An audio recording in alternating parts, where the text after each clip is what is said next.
Actualmente se está discutiendo en la Cámara de Diputados una reforma muy importante para crear el Fondo de Pensiones para el Bienestar. ¿Cuál es el objetivo? Primero comencemos con los antecedentes. En 1997 y en 2007, es decir, durante los gobiernos del presidente Ernesto Zedillo y Felipe Calderón, se aprobaron reformas al sistema de pensiones para pasar de un sistema de ahorro solidario a cuentas individuales administradas por las AFORES.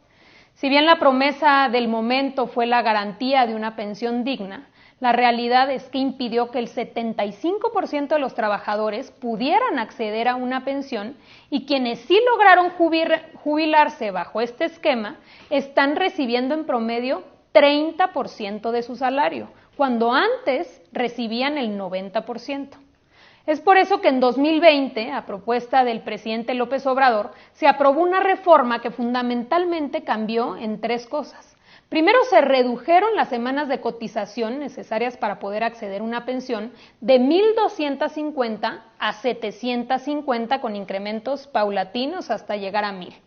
Número 2, se incrementó la cuota patronal de forma progresiva para pasar de una aportación del 5% hasta llegar al 13% en 2030. Y número 3, importantísimo, se puso un alto al cobro excesivo de comisiones por las AFORES, reduciéndose a la mitad. Estos cambios están permitiendo y permitirán que los trabajadores se jubilen no con el 30%, sino con el 60% de su salario. Pero aún así es insuficiente. Por ello se está proponiendo crear un fondo solidario para complementar las pensiones de los trabajadores que reciben hasta el salario promedio registrado en el IMSS y así garantizar que se jubilen con el 100% de su salario.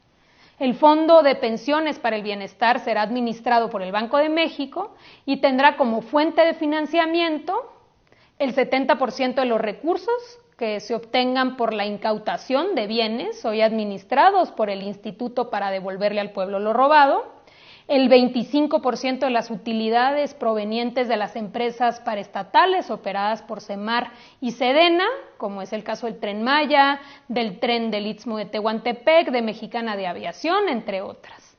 Los recursos que se obtengan de la liquidación de Financiera Rural y los recursos de las cuentas no reclamadas a las AFORES. Aquí viene lo bueno.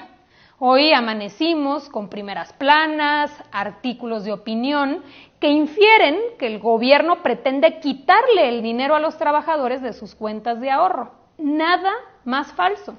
Al contrario, hoy la ley ya establece que las AFORES tienen la obligación de transferir los recursos de las cuentas no reclamadas al IMSS.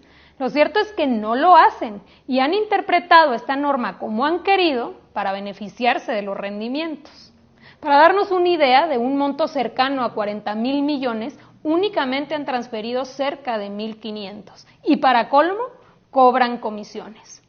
La propuesta es establecer que estos recursos no reclamados vayan al Fondo de Pensiones para el Bienestar y que se establezca una reserva para que cualquier trabajador o sus beneficiarios que lo reclamen con posterioridad puedan acceder a ellos en cualquier momento.